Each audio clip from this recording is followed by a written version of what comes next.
ఈ వివాహాన్ని నడిపించి వివాహాన్ని జరిపించడానికి దైవజనుల్ని సిద్ధపరచుండగా ఈ మైక్ శబ్దము దేవుని బిడ్డలారా ఎంతవరకు వినబడుతుంది అంతవరకు అందరికీ మరొకసారి తెలియజేసే మాట ఏంటంటే ఈ వివాహాన్ని శ్రద్ధగా చూసి ఆనందించి ప్రభు పేరుని దీవించాలని తెలియజేస్తున్నాను. దేవుడికి మహిమ కలుగును గాక. దైవజనులకు ఈ మైక్ ఇస్తాను. ఒక కుర్చీలో పెట్టండి. అలాగే చెప్తున్నాను.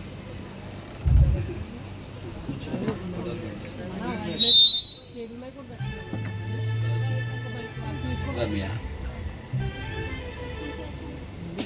ప్రైజ్ ది లార్డ్, హల్లెలూయా. ఇంకా పక్కగా మరి మీకు ఇక్కడ కుదరదు కదా, వేయించండి. మీకు ఇబ్బంది ఏం లేదు కదా? ఓకే, సెట్ చేయండి. దేవుని బిడ్డలారా, ఈ యొక్క ఉదయకాల వేళల్లో మరి ఒకసారి ఈ యొక్క చింతలంక అనేటువంటి ఈ యొక్క గ్రామమును బట్టి ప్రభునామాన్ని దేవుని సన్నిధిలో నేను స్తుతిస్తూ ఉన్నాను. దేవుని బిడ్డలారా, మా ప్రియులు దైవజనులు అమ్ముజూరు నుంచి ఈ యొక్క గ్రామానికి వచ్చి ప్రభు పరిచర్యను ఎంతో ఘనంగా జరిగిస్తున్నటువంటి దైవజనులు, అలాగే స్వస్థత వరము కలిగినటువంటి గొప్ప దైవ భక్తులు ఎలీషాయి గారు, వారిని బట్టి దేవునికి స్తుతిస్తున్నాను. మరి వారు దైవజనులే కాదు, మా యొక్క బంధువులు కూడా. ప్రైజ్ ది లార్డ్, హల్లెలూయా. మరి సమయంలో ఇంతవరకు కూడా మరి చక్కటి లేఖనాలను దేవుని యొక్క సన్నిధిలో మరి అందించి ప్రభునామాన్ని స్తుతించారు. అలాగనే ఈ యొక్క వివాహాన్ని జరిగించడానికి దైవజనుడిగా నేను ఈ స్థలానికి మరి తేబడ్డాను. అలాగనే దేవుని యొక్క సన్నిధిలో దేవుని బిడ్డలారా, దేవుని యొక్క లేఖనము ఈ రీతిగా మనతో మాట్లాడుతూ ఉంది. దానికి ముందుగా మరి ఈ యొక్క వివాహ ఆఖరి ప్రకటన, పంపన వారి పరిశుద్ధ వివాహ ఆహ్వానం. నాకు చాలా సంతోషం కలుగుతుంది, ఎందుకంటే మా ఇంటి పేరు కూడా పంపనోళ్ళే. Praise the lord. అయితే దేవుని బిడ్డలారా, మరి సమయంలో మరి వరుడు యేసురాజు, అలాగనే మరి వధువు రమ్య, వీరిద్దరికీ కూడా దేవుని యొక్క సన్నిధిలో పరిశుద్ధ వివాహమును జరిగించడానికి దైవజనులు ప్రవక్త మరి సిహెచ్ థామస్ అయ్యగారు మన మధ్యలో మరి ఈ యొక్క వివాహాన్ని ఇంతవరకు కూడా నడిపించారు. వారు వాక్యోపదేశకులు అని దేవుని యొక్క సన్నిధిలో ఈ యొక్క ప్రకటన మరి చేస్తూ ఉన్నాం. కనుక వీరిద్దరికీ కూడా ఈ పరిశుద్ధ వివాహమును జరిగించడానికి నేను ముందు వెళ్తూ ఉండగా మీరందరూ కూడా మీ దైవ దీవెనలు, మీ యొక్క ఆశీర్వాదములు బిడ్డల పట్ల కనుపరచాలని ప్రభు యొక్క సన్నిధిలో నేను మీకు తెలియపరుస్తూ ఉన్నాను. మరి ఇంతవరకు కూడా దైవజనులు అనుభవంలో మరి చక్కగా దేవుని యొక్క సన్నిధిలో మరి వాక్యం చెప్పారు. హల్లెలూయా. ఆర్కెస్ట్రా వారు రెడీగా ఉన్నారండి? ఓకే, మరి అయ్యగారు పాట పాడేవారు ఎవరు లేరు అన్నారు, నేను పాడుతున్నా పాట. Praise the Lord. కీబోర్డ్ బ్రదర్తో చెప్పండి, praise the Lord, glory, hallelujah, hallelujah, glory to God. ఓకేనా? బాగున్నావా బ్రదర్? ఓకే. వివాహమన్నది పవిత్రమైనది, ఘనుడైన దేవుడు ఏర్పరచినది. వివాహమన్నది పవిత్రమైనది, ఘనుడైన దేవుడు ఏర్పరచినది. ఘనుడైన దేవుడు ఏర్పరచినది. ఒంటరిగా ఉండరాదని, జంటగా నుండుట మేలని. ఒంటరిగా ఉండరాదని, జంటగా నుండుట మేలని.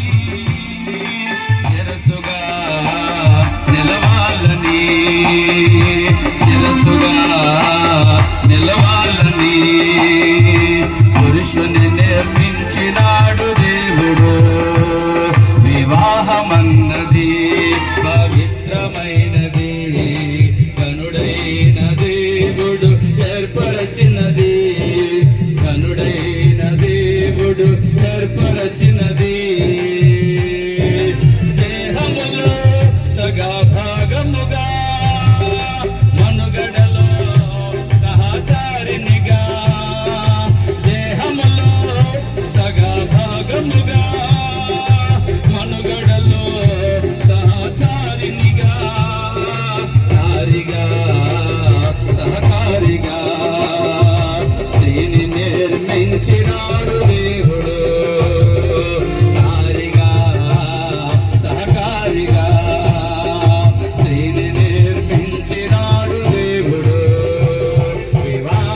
ఉన్నది పవిత్రమైనది గనుడైన దేవుడు ఏర్పరచినది గనుడైన దేవుడు ఏర్పరచినది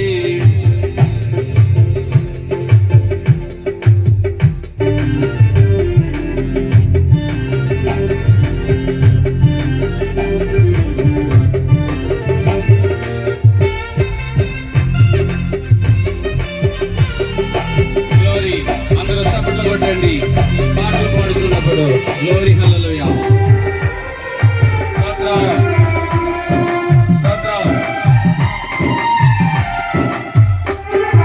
దేవునికి అది ప్రియముగా ఫలములతో వృద్ధి పొందగా దేవునికి అది ప్రియముగా ఫలములతో వృద్ధి పొందగా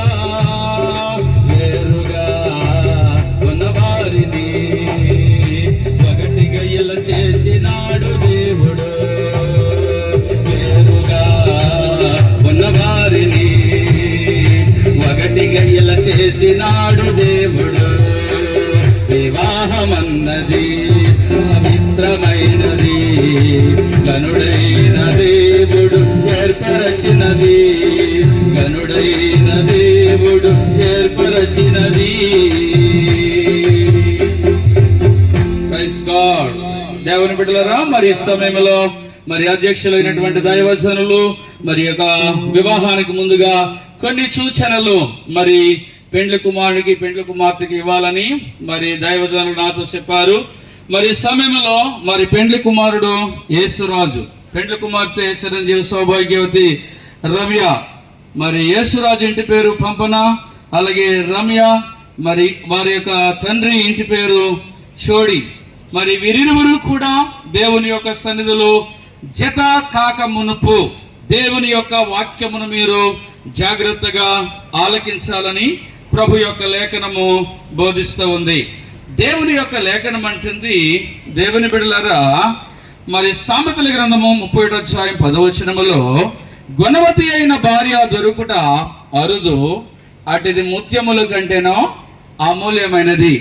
యేసురాజు గుణవతి అయిన భార్య ముత్యము కంటే అమూల్యమైనది.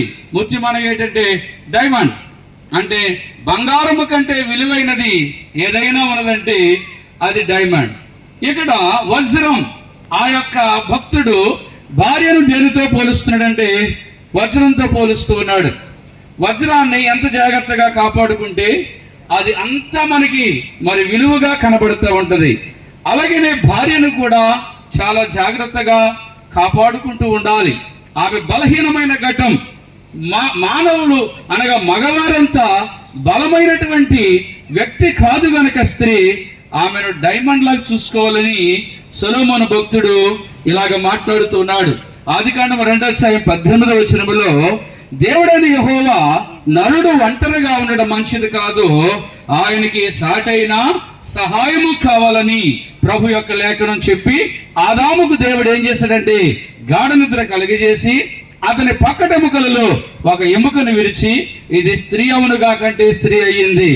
అప్పుడు ఆదాముకు దేవుడు ఆ యొక్క హవ్వను మరి జంటగా ఇచ్చాడు. మరి ఆదాము బైబిల్ వాక్య ప్రకారంగా ఆదాము ఎందులో నుంచి వచ్చాడంటే మట్టిలో నుంచి దేవుడు తీశాడు. మరి స్త్రీ ఎక్కడి నుంచి వచ్చింది? ఆదాము యొక్క ఎముకలో నుంచి స్త్రీ వచ్చింది. కాబట్టి దేవుని బిడలరా, మరి మట్టి గట్టిగా ఉంటుందా, ఎముక గట్టిగా ఉంటుందా? మరి చాలా బాగా చెప్తున్నాడు యేసురాజు చక్కగా వాక్యాన్ని విని. ప్రైజ్ లార్డ్, హల్లెలూయా. దేవుని బిడ్డలారా, ఒక ఆయన అలాగే ఒక ఎముకను అలాగే వాకిట్లో వాడేశాడు. ఓ మట్టి బొమ్మను కూడా వాకిట్లో పెట్టాడు. రాత్రి వర్షం వచ్చింది. తెల్లారు లేచి చూసిన తర్వాత అక్కడ ఎముక కనబడుతుంది కానీ మట్టి బొమ్మ కనబడతలేదు. ఎందుకంటే వర్షానికి ఏమైపోయింది? కొట్టుకుపోయింది. మగవాళ్ళు ఎంత బలంగా ఉన్నా, ఎంత దేహదారుద్యంతో ఉన్నా, ఆడవారి యొక్క బుద్ధి బలము దగ్గర మగవారి యొక్క శక్తి సరిపోదు. అందుకనే మరి కుటుంబాలలో దేవుని బిడ్డలారా, పురుషుడు కష్టపడుతూ ఉంటే, పురుషుడు తన యొక్క కుటుంబాన్ని నడిపించుకుంటూ ఉంటే, ఆ కుటుంబంలో ఆ పురుషునికి ఆ ఇంటిలో ఉన్న భార్య తోడైతే ఆ కుటుంబము అద్భుతమైన దీవెనలో, అద్భుతమైన ఆశీర్వాదములు కూడా సంపాదించుకుంటారని ప్రభు యొక్క లేఖనం చెప్తూ ఉంది. సామెతల గ్రంథము 18వ అధ్యాయము 22వ వచనములో భార్య దొరికిన వారికి మేలు దొరికెను అని ప్రభు యొక్క లేఖనం చెప్తుంది. ఈ రోజు యేసురాజు గారికి ఏం దొరికిందంటే మేలు దొరికింది. అంటే మేలు దేని ద్వారా వస్తుంది అంటే మనకి భార్య ద్వారా వస్తుంది. కాబట్టి నిజమే దేవుని బిడ్డలారా, మేలు అనేది ప్రతి ఒక్క పురుషుడికి కూడా భార్య ద్వారా ఆ మేలు వస్తుంది. ఆ మేలు ఎలా ఉంటదంటే దేవుని బిడ్డలారా, ఇది వరకు నేను ఒక 3 సంవత్సరాల క్రితము ఒక వివాహాన్ని చేస్తే దేవుని బిడ్డలారా, వాళ్ళు కాకినాడలో కాపురం ఉంటున్నారు.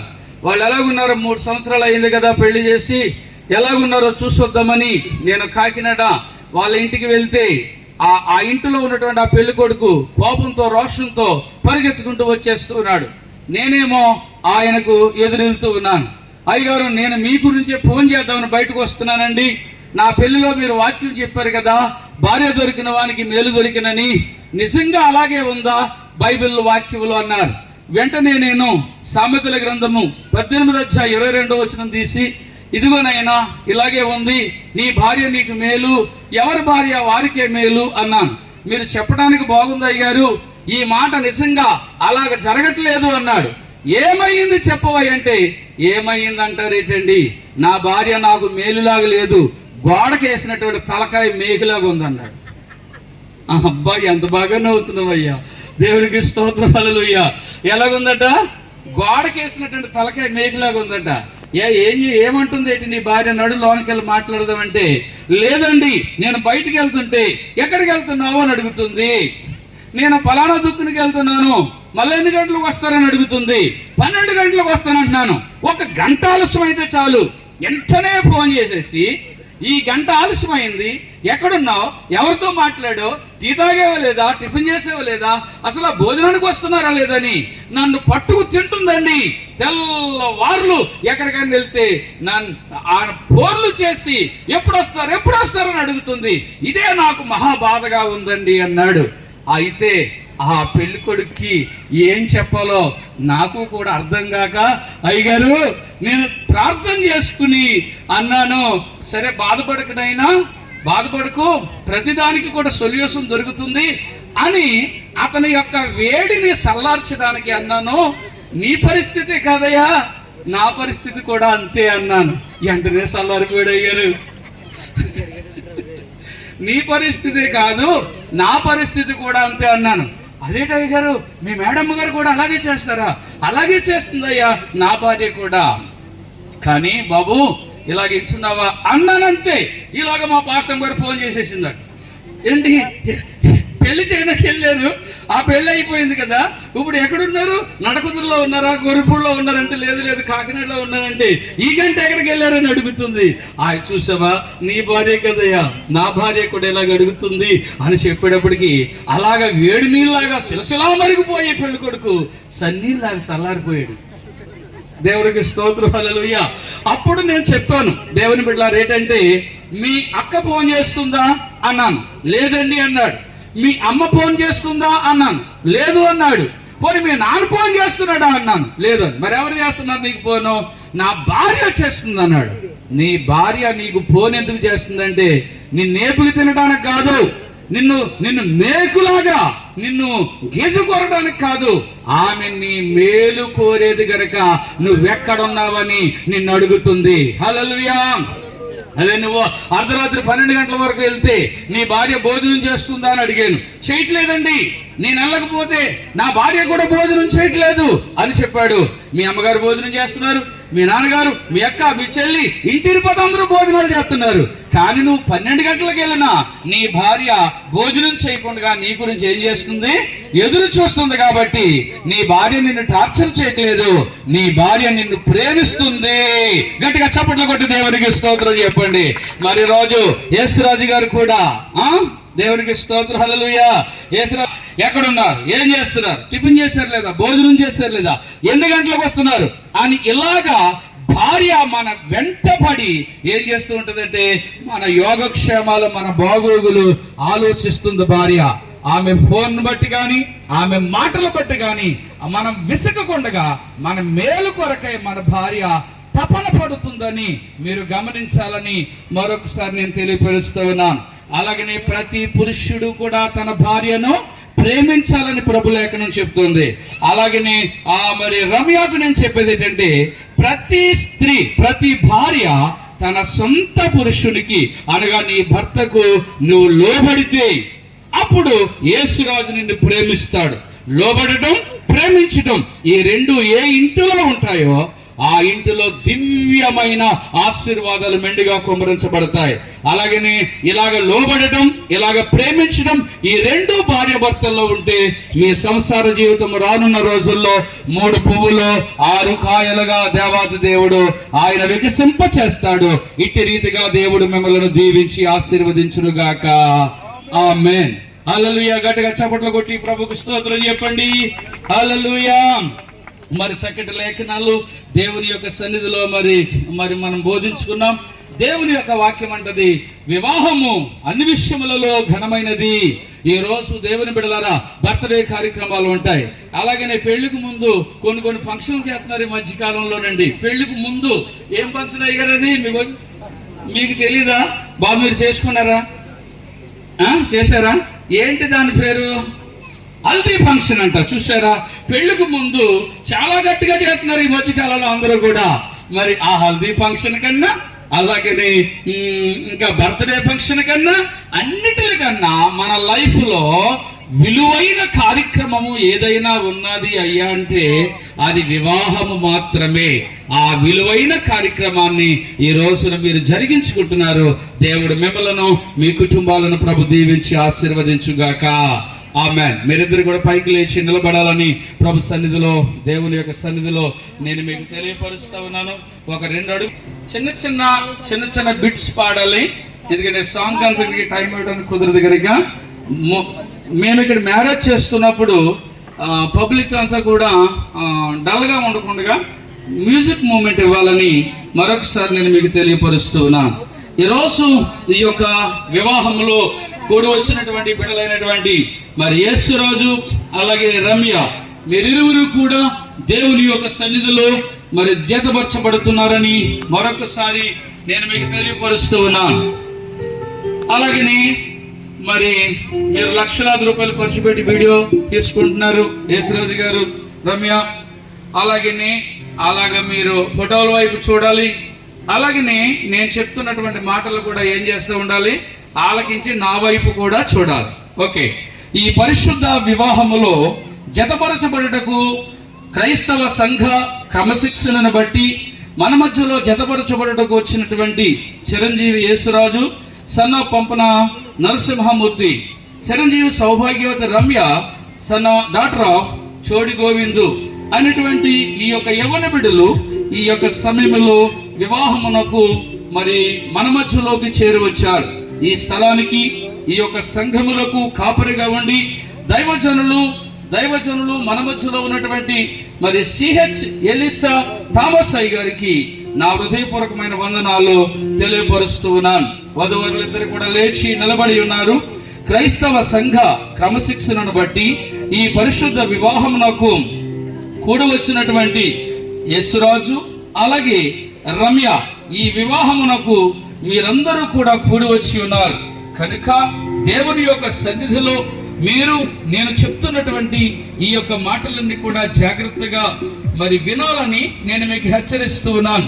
వివాహం అన్నది కేవలము శారీరకమైన కోరికలను నెరవేర్చుకున్నటకు కాదు గాని దేవుని నిర్ణయము చెప్పున పెద్దలకు తల్లిదండ్రులకు లోబడి దేవుని సంఘమందు బలపడి ఉండటే ఇందులో గుప్తమై ఉన్నది. ఈ వివాహములో దేవుని ప్రణాళిక ఉన్నదని గుర్తిరిగి ఏదేను వనములో దేవుడు ఆదాము హవ్వలను జతపరిచి మొదటి వివాహము చేయటం ద్వారా మరియు ప్రభు అయిన యేసు క్రీస్తు కానాను పెండ్లి వివాహము నీళ్లను ద్రాక్షరసముగా మార్చడం ద్వారా అపోస్తలుడైన పౌలు క్రొత్త నిబంధనలో వివాహ వ్యవస్థను మరింతగా హెచ్చించి వివాహము అన్ని విషయములలో ఘనమైనది, పానుపు నిష్కపటమైనదని రూఢిగా తెలియపరచడమైనది.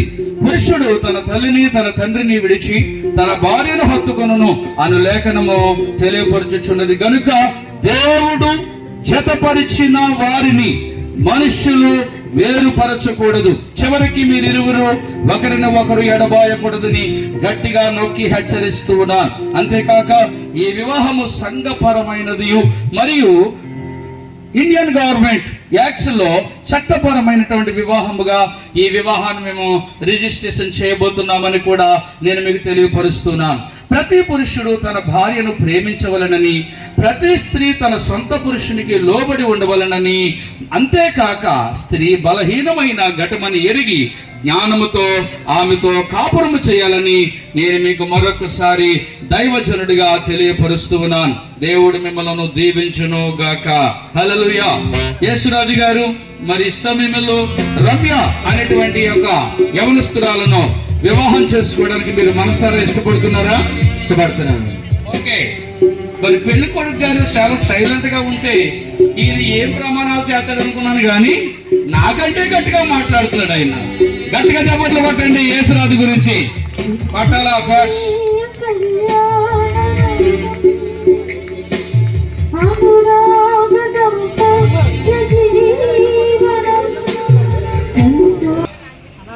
రమ్య యవనస్తుడైనటువంటి యేసురాజు అనేటువంటి యొక్క యవనస్తుణ్ణి నీవు వివాహం చేసుకోవడానికి నువ్వు మనసారా ఇష్టపడుతున్నావమ్మా? మరి దగ్గరికి పెట్టాలి మైక్. ఇష్టపడుతున్నా. ఓకే, రమ్య కూడా చాలా బాగా మరి చాలా గట్టిగా మాట్లాడుతుంది. మరి వీరిరువురికి మైక్ ఇస్తే మాటలు కూడా గొప్పగా పాడేలాగా కనపడుతున్నారు. కానీ వారి పెళ్లి కనుక మాట్లాడలేదంతే. వచ్చేస్తే రాబోయే అనేకమైన వివాహాలు ఇక్కడ జరుగుతాయి. ఆ వివాహాల్లో వీరే సింగర్స్ గా పాటలు పాడతారు. ప్రైజ్ లో చాలా సంతోషం. దేవుని బిడ్డలారా, మరి ఈ యొక్క మరి వివాహమును చేసుకున్నటకు ఈ సమయంలో మన మధ్యలోకి వచ్చినటువంటి క్రైస్తవ సంఘ క్రమశిక్షణను బట్టి దేవుని యొక్క వాక్యము యొక్క నెరవేర్పునకు మీరు ఫలించి అభివృద్ధి చెందుడి అని దేవుని యొక్క వాక్యము చెప్పినటువంటి లేఖనమును బట్టి ఈరోజు ఈ యొక్క వివాహమునకు కూడి వచ్చినటువంటి యేసురాజు రమ్యలకు వివాహం చేయడానికి వారి యొక్క ఒప్పుకోలను బట్టి నేను ముందుకెళ్తున్నాను. అమ్మాయి చెప్పిన వెంటనే మైక్ మీరు తీసేసుకోండి అమ్మా. మైక్ మీరు తీసేసుకోండి చేతులకి. ఆడపిల్ల కూతుర్లు అందుకే ఉన్నారు. తీసుకోండి, దగ్గర పెట్టి ప్రైజ్ లార్డ్. మరి సమయంలో మరి దేవుని యొక్క వాక్య భాగాన్ని మనము చూస్తూ ఉన్నప్పుడు మరి నేను ఈ యొక్క వివాహం చేసుకోవడానికి ఇష్టపడుతున్నాను అని యేసురాజు చెప్పడం ద్వారా, నేను ఈ వివాహం చేసుకోవడానికి మనసారా ఇష్టపడుతున్నాను అని రమ్య చెప్పడం ద్వారా నేను ఈ యొక్క కార్యక్రమాలు చేయడానికి నేను ముందుకు వెళ్తూ ఉన్నాను. ఈ సమయంలో మరి యేసురాజుకి కొన్ని విషయాలు చెప్తాను. యేసురాజు అని మీరు ఈ యొక్క రమ్య అనేటువంటి యొక్క యవనస్తురాలను వివాహం చేసుకొని వ్యాధి అందును, బాధ అందును, కలిమి అందును, లేమి అందును ఈమెతో కాపురము చేసి ఇతరులను నల్లక ఈమెకు భర్తవయ్యుందువా అని అడుగుతున్నాను. ఎవరికి? రమ్యకి. Very good. Praise lord. గట్టిగా సపోర్ట్లు కొడదాం. గ్లోరీ. ఈసారి రమ్యకి మైక్ నోటి దగ్గర పెట్టాలమ్మా, దగ్గరికి పెట్టండి. రమ్య అనేటువంటి నీవు యేసురాజు అనేటువంటి ఈ యొక్క యవనస్తుని వివాహము చేసుకుని సుఖమయందును, కలిమియందును, లేమియందును, వ్యాధి అందును, అలాగనే అనేకమైనటువంటి మీ సంసార జీవితాలలో కలిమి కలగొచ్చు, అలాగే లేమి కలగొచ్చు, సుఖము కలగొచ్చు, సంతోషం కలగొచ్చు. ఈ కష్ట సుఖాలలో యేసురాజుకి నీవు తోడుగా ఉండి ఆయనకు కాపురము చేసి ఇతరులను నల్లక యేసురాజు అని ఈయనకే నీవు భార్యవయ్యుందువా?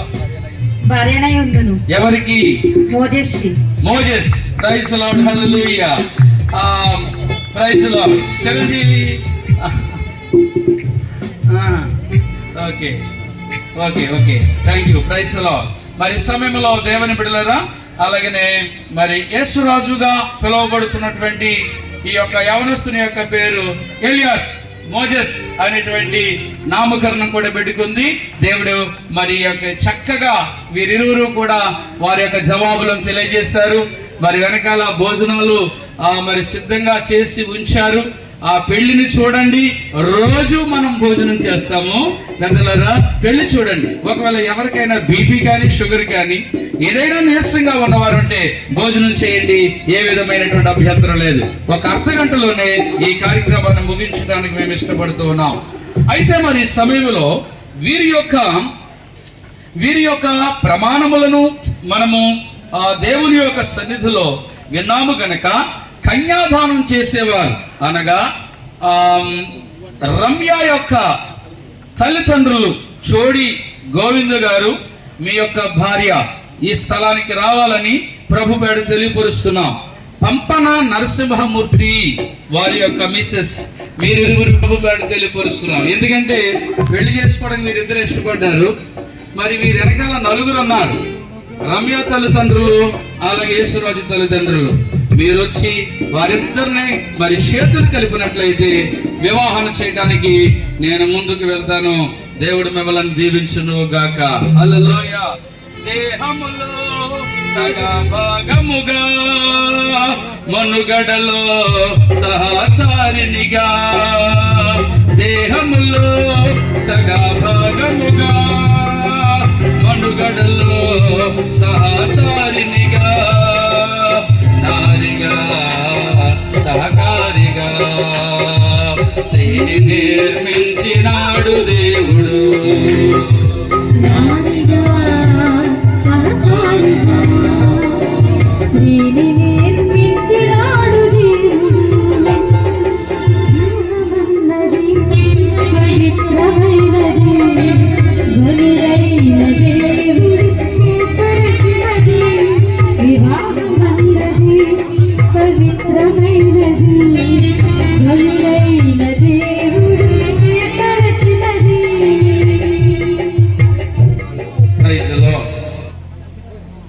నలుగురు వచ్చారండి.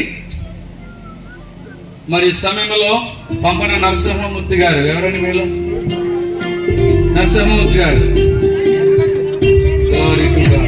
మీరు పెళ్లి కొడుకు తండ్రి గారు. నరసింహమూర్తి గారు మీ అబ్బాయి యేసురాజును రమ్యకి ఇచ్చి వివాహం చేయడానికి ఇష్టపడుతున్నారా? ఇష్టమేనా మీకు? అలాగే. మరి మీ మిస్సెస్ గారి పేరేంటి? నేను అడగలేదు చెప్తున్నారు మీరు. హైమావతి గారు మీకు ఇష్టమేనండి? ఎందుకంటే నరసింహమూర్తి గారు ఎలాగున్నా మీరు హోమ్ మినిస్టర్, మీరు మిమ్మల్ని అడిగితే కానీ మీరు ముందుకు వెళ్ళకూడదు. ఓకేనా? మీకు ఇష్టపడుతున్నాను చెప్పండి, బైక్లో చెప్పండి. రమ్యాని బాగా చూసుకుంటారా? ఎలా చూసుకుంటారు? బాగా అంటే అది కూతుర్లా చూసుకుంటారట. Okay, very wonderful. చాలా చక్కటి సమాధానం ఇచ్చారు. అలాగే చోడి గోవింద్ గారు, మీ పేరు? మరి చోడి గోవింద్ గారు మరి ఉండూరు నుంచి మరి వారి యొక్క కుమార్తె రమ్యను మరి తీసుకుని వివాహం చేయడానికి స్థలానికి వచ్చారు. మరి మీ అమ్మాయి రమ్యను మోజెస్కి ఇచ్చి వివాహం చేయడానికి ఇష్టపడుతున్నారా? ఇష్టమే. మరి మీ అల్లుడిని బాగా చూసుకుంటారా మీరు? ఏమండి మీరు ఎలా బాగా అంటే ఎలా చూసుకుంటారు అంటున్నారు? ఆయన అల్లుడిగా కాదండి, నా కొడుకులాగా చూసుకుంటాను అంటున్నారు. గట్టిగా చప్పట్లు కొట్టి దేవునికి స్తోత్రం చేస్తున్నారు. చప్పట్లు కొట్టండి. అల్లెలూయా.